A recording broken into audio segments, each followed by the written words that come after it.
Welcome back to Inside Politics. Our guest today is Nashville author Daniel L. Mallock. He's a presidential historian. He's just written a book called Agony and Eloquence about Thomas Jefferson and John Adams, two of our first three presidents. Mr. Mallock, the first time Thomas Jefferson and John Adams ran against each other was 1796. That was perhaps the most critical election in American history because it's the first time we were electing president somebody who wasn't named George Washington. That wasn't a consensus choice. I mean, it was the critical election that decided whether America was going to continue as a republic and could actually transfer power to anybody. You're right, but I'll disagree with you on a slight point. It was a very critical election. I think the next one, 1800, was even more so. Yeah. And people at the event, at the inaugural, were weeping. Adams, being very much a self-doubting person, thought that the folks were weeping because Washington was leaving the scene, rather than tears of joy. In 1800, as you mentioned, was the first time we had a president defeated for re-election. John Adams was defeated by Thomas Jefferson and to some degree by Aaron Burr, too, because they actually tied and had to go into Congress to decide which one was going to wind up being the president. But it was certainly interesting to see both sides in that 1800 election kept saying to us, now, no, they didn't campaign personally. It was all done by surrogates and newspaper editors. But one side would say, well, if the other one's elected, it's going to be the end of the world, the end of the country. It echoes so much like what we hear in today's politics. Oh, it totally does. At that time, people in New England, religious Puritans, were concerned that Jefferson was no Christian and was a heathen, and that he would come and seize their Bibles. They actually started talking about burying their Bibles to protect them from Jefferson. Well, he was a very religious man, but in a very unorthodox kind of way. So there's no question there are echoes of what's happening now. People, when President Obama was elected, people would say, oh, he's going to go so far left, we won't survive. When George Bush was elected, same thing, and the same kind of allegations are being made against Mr. Trump and other candidates as well. Now, the interesting thing about the 1796 election is the way we elected presidents in those days with the elector. Whoever got the most electoral votes was president. Whoever got the second most votes became vice president. That meant that Thomas Jefferson became the vice president. That had to be the most unusual odd couple that we've ever had in American politics in the same administration. Yes, sir, because Jefferson and Adams were of different political parties and had completely different political philosophies. Other than... How did that even work? How did Adams tolerate the fact that he had a vice president who was from a totally different political party and was undermining him on a number of key issues? Right. At the beginning, Adams had hopes that Jefferson would abandon this very partisan approach he was taking to politics. He had already alienated Washington and Adams, so there was a great deal of acceptance on Adams's part, tolerance. Jefferson will take the right path and do the right thing, so let's go forward, and this is the process. He accepted the process. Now, Jefferson actually believed that the Constitution only made the vice president there to be the person who presides over the Senate. He didn't really have any other duties or responsibilities, and Adams apparently agreed with that?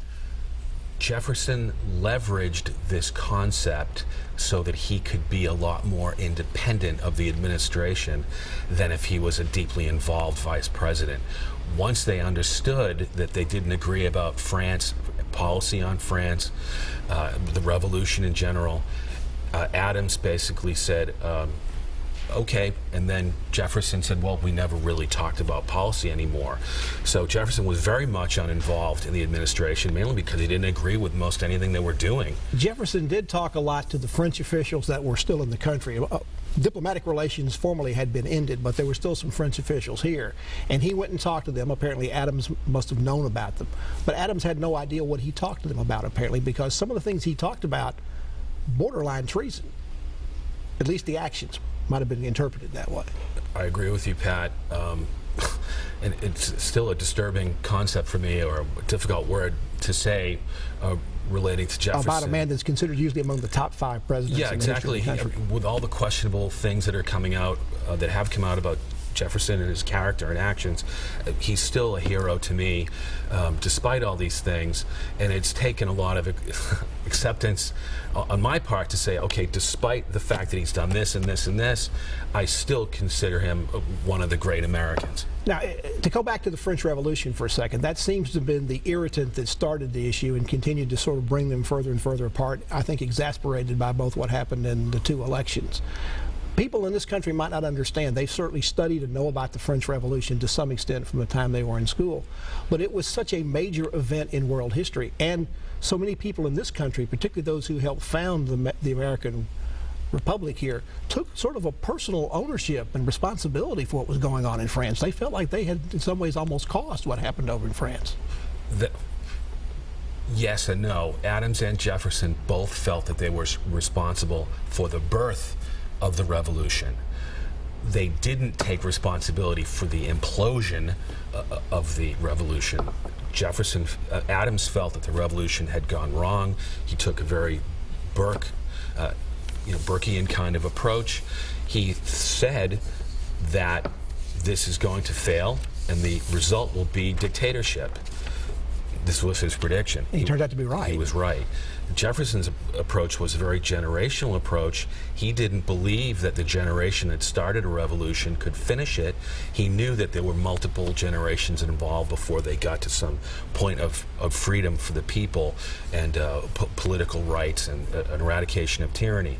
So when we read him accepting the September massacres, the execution of the king and queen, the horrible political violence, and then warfare from the revolutionary government, it's kind of shocking until you then read his theory of generational change. I think people need to understand that the worldwide reaction to the French Revolution, particularly among the other countries in Europe, was a little bit the way you see countries across the world now reacting to ISIS. I could almost feel a little bit of a relationship between the two. It was such a radical idea. Of course, very different concepts for both of them, but still, the idea that this was something that, at least in terms of the other European people outside of France, needed to be quashed. On the other hand, the French, much like ISIS now, is trying to spread their revolution across the world.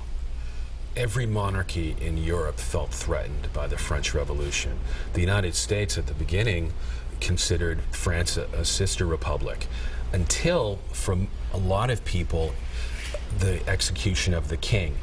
This was a serious problem for Americans because the king was the person who supported the American Revolution.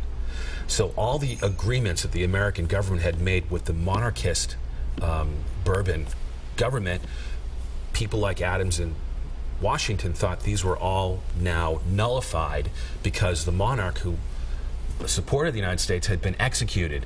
And there were no agreements with revolutionary France that were applicable from monarchist times. You have to make new agreements with us. What an interesting time. Which drove the French nuts. They hated that. They thought they should be on the American side, period. Exactly. Americans owed them. We owed them. Americans owed them for their freedom and the success of the revolution. And there was something to be said for that. But the monarchist French, not the revolutionary French. Let's take another break. We're talking with Daniel L. Mallock. He's a Nashville historian who's written a book about John Adams and Thomas Jefferson, a fascinating book, particularly if you take a look at the echoes from there, what happened in those times, what's still going on today in our politics. Back to continue our conversation with Mr. Mallock after this break.